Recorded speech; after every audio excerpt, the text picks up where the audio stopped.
Bismillahirrahmanirrahim, alhamdulillah, wassalatu wassalamu ala rasulillah, wa ala alihi, wa sahbihi, wa man wala.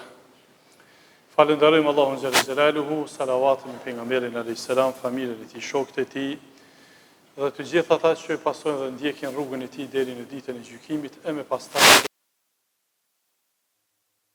mirë se takohemi në këtë ditë të begatë, në ditën e Xumah, në ditën më të mirë të javës. Lutem në vazhdimsi për vetvete, për ju dhe për gjithë muslimanët të gjallë dhe të vdekur, që atyre që janë të gjallë Allahu t'ju ndihmon, gjendjen t'u lehtëson, vështirësitë t'u i kalon, ata që janë të vdekur Allahu t'i mëshiron. Të ndershëm vëllezër, sigurisht që kjo ditë është për plot vlera dhe për plot mirësi, dhe për aq sa ne kontribuojmë edhe i marrim këto mirësi, pra mos të harrojmë se aq të mëdha janë vlerat në këtë ditë që ne vetëm salavat me rambi pejgamberin alayhis salam, ka të mira të shumta, sevape për plot shpërblim, po edhe nga aspekti i qetësisë, edhe nga aspekti i rahmetit, i mëshirës, edhe nga aspekti i tejkalimit krizave. Kështu kanë ardhur argumente të shumta për dërgimin e salavateve me theks veçantë sot. Për atë arsye dhe në ka porosita pejgamberi alayhis salam që në ditën e Xumah çoni sa më shumë salavat. Se ai që njëherë mund të çon salavat, Allahu xhelle xhelalu e mëshiron ato 10 herë.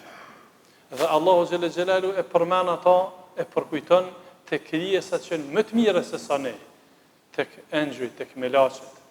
Dhe i të kalohen vështërsitë, brangat, stresi, krizat, me të cilat janë përditshmëri.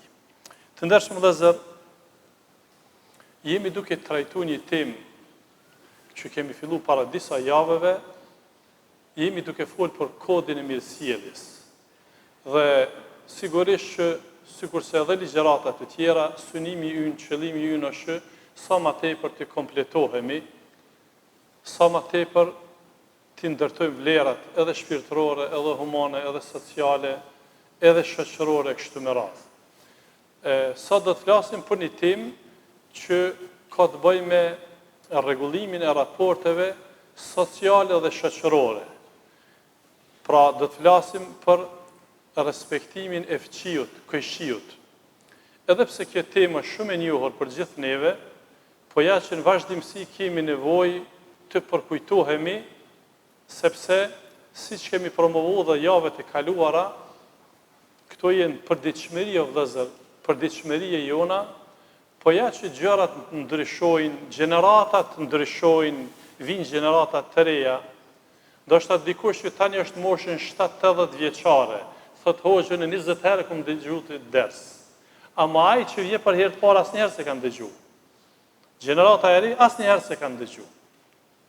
E më shumti kanë nevojë gjenerata e re me ndëgju, po madje ata që janë në moshë kanë nevojë me përkujtu se çysh kanë jetuar në fëmijësi, në kojshillak, shoqëria jonë. Kjo është vlerë vëllezër. Ne shpeshherë po themi fal Allahut të madhreshëm e pastaj edhe kontributit pararzëve tonë, prindë, gjyshërës, tërgjyshër, kanë ndërtu vlera. Na veç nëse muj me shku tragjeve tyre, gjurmëve tyre, ata kanë bo historie. Të parë tonë kanë bo historie. Na kemi gjithë gatshëm krejt. Fejnë kemi gjithë gatshëm. Kur gjëna s'japë misët, veç kemi nevojë me mësu dhe mu falë. Po edhe vlerat tona, edhe në aspektin kombëtar, edhe në aspektin e sigurisë e tjera, na kemi gjithë gatshëm.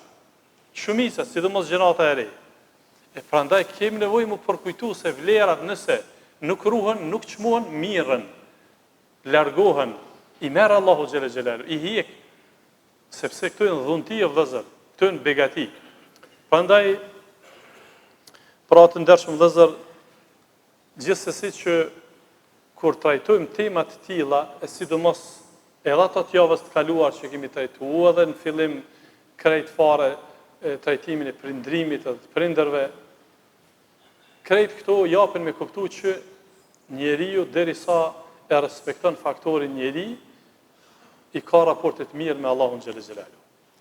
Dhe çështja e fëmijësisë ose këshillakut, Pra është çështje hyjnore, sepse Allahu vëllezër kështu na ka kriju. Për Allahun ka qenë lehtë me pruni ligj, një person me jetu në Prishtinë e një tjetër në Ferizaj, një në Pej, një në Gjakov, një në Shqipëri. Ka mujtë Allahu kështu me bë.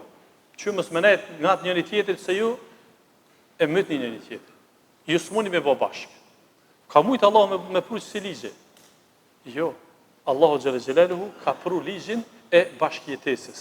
Prandaj një prej kuptimit ose prej nocioneve të kuptimit të terminologjisë insan në gjuhën arabe, njeri është krijesë e cila pranon shoqërim, e cila nuk mund të jetu vetë, bashkë. Pra, madje, gjithmonë na po flasim tash edhe në saj të fesë tonë, edhe në saj të traditës tonë, gjithmonë ju kemi gëzu familjes, ku ka prind, ku ka fëmijë, ku shtëpia është plot. E ata të cilët kanë punu që ndoshta me shekuj, me zbraz shtëpinë, e zbrazën e shoqërinë. E për ta është interesant pastaj njeriu që të ruhet. Por mos më dëgzu shumë, të ndershëm vëllezër, çështjes së fëqinjësisë, pra Islami i ka dhënë rëndësi të veçantë. E çka është fëqinjësia? Çka përfshin këshillaku? Sa është larg kjo? Është fol shumë, nuk ka ndonjë argument decisiv të përren se çito perimetra janë këshillak ose fëqinjësi, mirë po kanë dhënë mendime të ndryshme edhe pse kanë ardhur disa argumente të rthorazi. Aisha, Allah qoftë e kënaqur me te, gruaja e pejgamberit alayhis salam, nana e besimtarëve, e ka pyet pejgamberin alayhis salam duke thënë: unë kam fëqi këjshin në të dy anët. Cili prej tyre ka hak më shumë, cili është më afër? Ka thonë ato që e ki me derë për para, ato që e ki me afër me derë. Kjo është këjshia më i afër me. E pastaj, për sa larg e sa deri ku përfundon fëqinjësia këshillaku, prap nuk ka në argument përren, kanë dhënë dietarët islam mendime, në mesin e tyre është një hoxhi i njohur i gjenatës dytë, Hasan el-Basriu, Allah e mëshiroft, i cili ka thonë këshillak është 40 shtëpi të gjitha anët.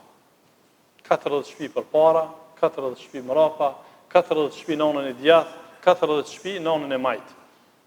Pra shtëpit gjithmonë kanë qenë të ngjeshura vëllezër. Pra nuk është e prejnë kjo, nuk duhet dikush me marrë këto sikur shpallje. Ky është mendimi i dietarëve dhe dietarët punojnë me këtë, dikush ka shkuar për te i kësaj, ka shkuar më larg se kjo, e dikush ka bën ndarje ndryshme, por e rëndësishme është të paktën me ata që i kemi afër, ata që i kemi derë me derë në banesa, sikur që sot sistemi, se ky sistem nuk ka qenë i njohur para 200-300 viteve, 400-500 viteve, ka qenë sistem i shtëpive, po shtëpit kanë qenë të ngjeshura. Edhe në vendin tonë, nuk duhet ju marrë shumë kohë, po edhe në historiografinë tonë, edhe në kohën e perandorisë osmane, madje edhe para perandorisë osmane, historiografët kur flasin për dendësinë e popullatës tonë, madje dikush kanë për te i kësaj, flasin që nga Prishtina deri në Shkup s'ka pas shkputje të shtëpive. E kështu me radhë, po kryesorja, do thotë banimit kanë qenë afër njëri tjetrit. Dhe në raport me obligimet, pra çështja e përkujdesis ndaj fëqinjësisë së vëllezër, është obligim hyjnor, është obligim fetar, mu kujdes për fëqiu. E fëqinjët, këjshit, nuk janë të një rangu. Kemi këjshi, fëqinjë që i kemi 3 obligime ndaj tij. Ajo është fëqiu që e kem gjak, është musliman, edhe është këjshi. Ndaj tij kemi 3 obligime pra, se është këjshi, se është musliman, edhe se kemi gjak. Kemi këjshi që i kemi 2 obligime ndaj tij. Një, që është i fesë tonë, musliman, e dyta është këjshi. Edhe kemi këjshi që i kemi veç një obligim, veç që i kemi këjshi, a i mund me kanë i fesë tjetër. Është krishter, është hebrej, është agnostik, është, veç që i kemi këjshi, kemi një borç ndaj tij, kemi hak ndaj tij. Pra, kjo e me kuptua vëllezër, se si Islami i ka radhit prioritetet edhe rëndësinë e rujtjes së faktorit njeri. Pra, këshia mund me kanë, këti një fejs tjetër, a na kemë hak ndaj tij, me ditë a gjallë, me ditë a ka nevojë, me ditë çka ka nevojë, e kështu me radhë, e shumë gjërat e tjera. Prandaj po I ceki disa porosi kuranore dhe thëniet e pejgamberit alayhis salam lidhur me respektimin e fëmijët, edhe pse janë të njohura për ju, por ne kemi obligim që t'ja kujtojmë vetvetes edhe juve. Allahu xhalla xhelalu thot në Kur'an: "Wa'budullaha wa la tushriku bihi shay'a." Adhuroni vetëm Allahun dhe mos e shoqëroni atë me askënd në asgjë. "Wa bil walidaini ihsana." Pastaj fillon Allahu t'i numëron obligimet që I kemi ndaj faktorit njeri. Të parë vijnë prind. Qysh e kemi shpjeguar këtë citat para 2 javëve, pra në radhë parë pas adhurimit të Allahut, bëni mirë prindërve. "Wa bidhil qurba", dhe ata që I keni tafërmit, farefisnin. Kjo ka qenë temi javës të kaluar. Pra, farefisnia mas prindërve. Pastaj, "wal yatama wal masakin", dhe bëhuni mirë, silluni mirë jetimve. Pastaj, silluni mirë për skamnorët, dvarfnjakët e kështu me radhë. Pastaj thot Allah: "wal jari dhil qurba wal jari al junub", dhe silluni mirë për me fëmijën që e keni afër dhe fëmijën e largët. Fëmijën e afër edhe të largët, dietar kanë thonë, fjala është I afërt me gjak, I afërt me fe, I afërt me afërsi, apo I largët. Silluni mirë me dytë, ose I afërt me banim, apo I largët me banim. Pra, e ki fëqi, e ki kojshi, silluni mirë. Pra, në bazë çitit citati, dietarët Islam kanë nxjerrë normë se respektimi kojshies nuk është fakultativ, nuk është shkurt hobi, është obligim. Obligim pja Allahut e kemi më kujdes për kojshien. E çka I vjen më kujdes? Siç e thëka më herët, nëse ka nevojë me ndihmojmë, nëse ka nevojë me shoqëru dikon e shoqërojmë, ja ruajmë përveç shtëpisë, ja ruajmë shpinën, ja ruajmë namuzin, moralin, ja ruajmë pasurinë, kojshiut e kështu me radhë, siç ka ardhur në argumente të shumta. Po ashtu prej haditheve që janë më konkrete, por më rigoroze se për këtë fëqinësisë, ka thonë pejgamberi alayhis salam, thotë, më ka ardhur Xhibrili, meleku I shpalljes, edhe atë shumë më ka fol për kojshiun, për fëqiun, sa që jam frigu që po e bën hisetar në trashëgimi.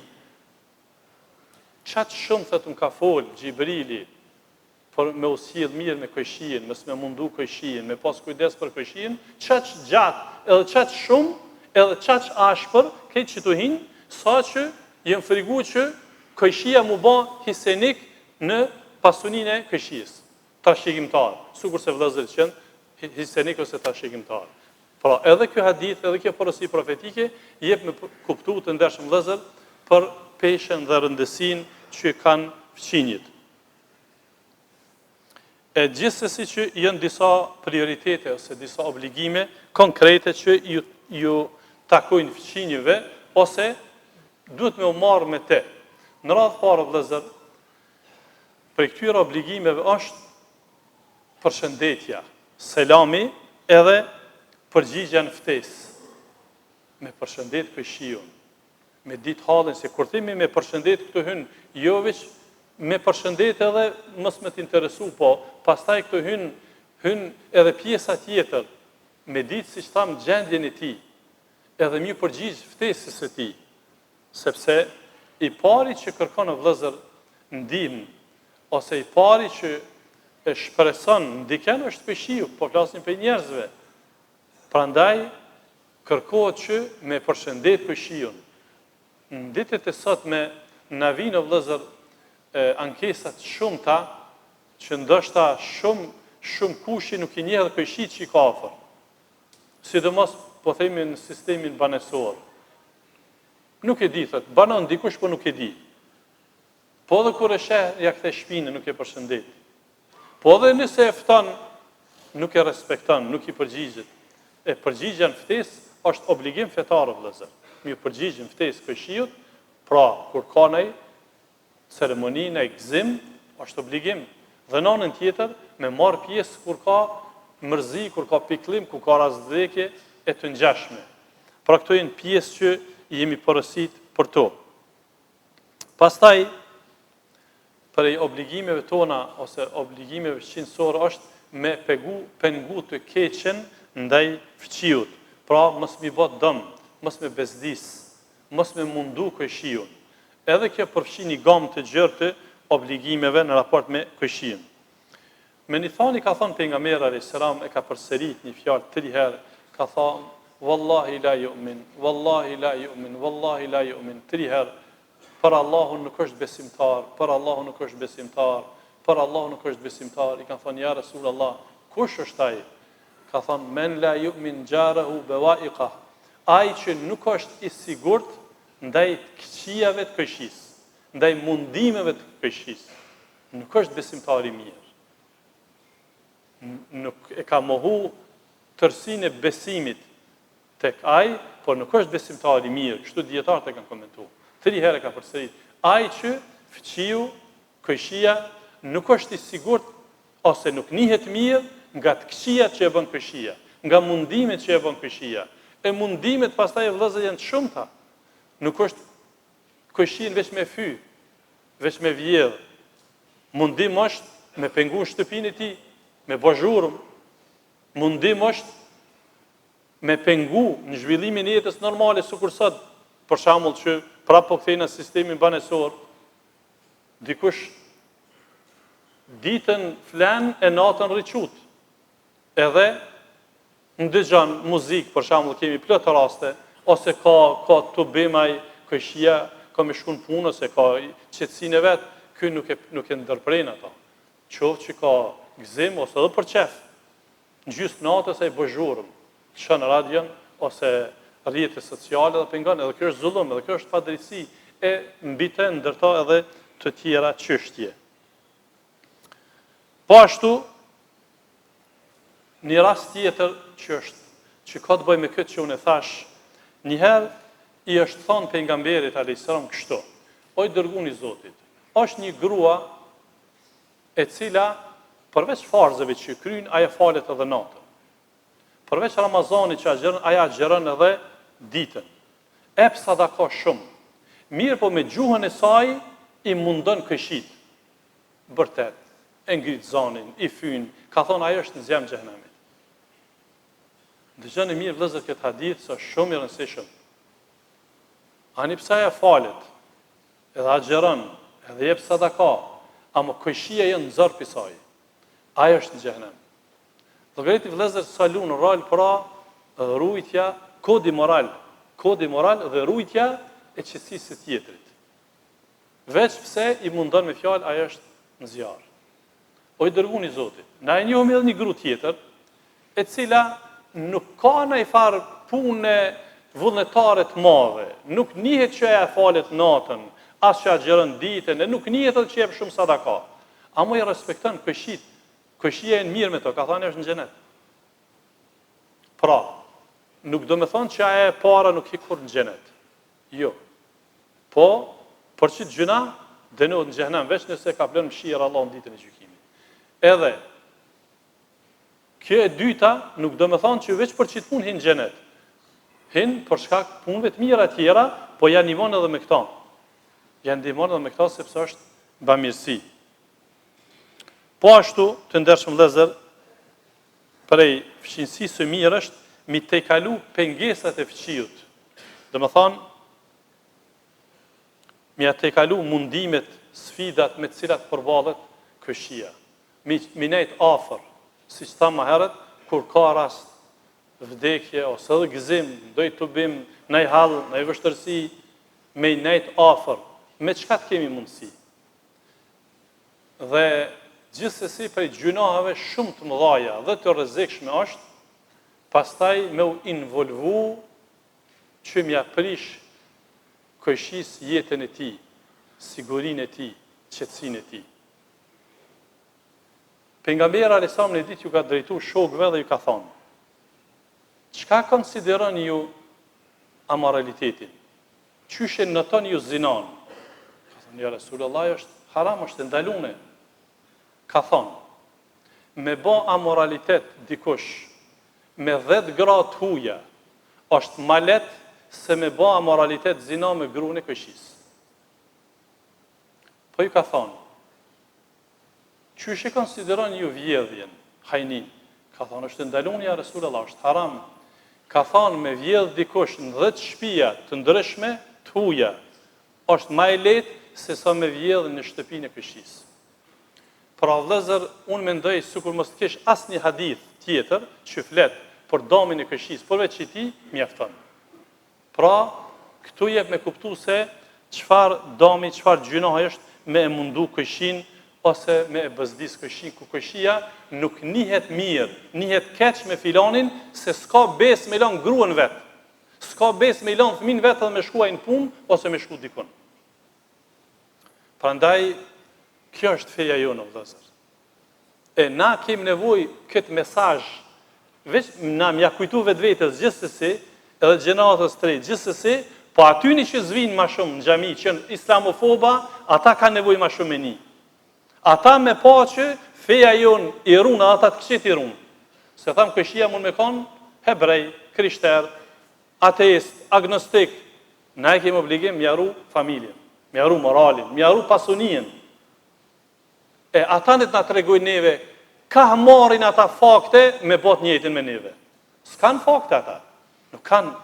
Prandaj na ju bojmë ftesë, këthenju kësoj të mire, mëse për buzni që babë babgjisht, se shumë për ty në babalart, haxhileri kanë pas, e namazli, e sot do më thoni ka kop djalli për para, namen të kombit gjoja. Jo për së është ki kom, bëpëtën. A i kom që i përqa njerëz nuk është. Pra, që kjo është feja jonë, që ne kanë trashigu të parë, edhe na e ruj me krenari, edhe i gëzohmi, sepse këto vlera fetare, hynore, këto i fjallë Zotit, porosit Zotit, gjithsesi që e rregullojnë shoqërinë, gjithsesi që ndërtojnë vlera. E shumë gjëra të tjera dhe obligime që kemi në raport me fëmijësinë, por kaq ishte koha. Lutim Allahun xhel xelaluhu që të na bën model të mirë në raport me rujtjen e vlerave fëmijësore. Allah shpërblet për vëmendjen. Walhamdulillah rabbil alamin.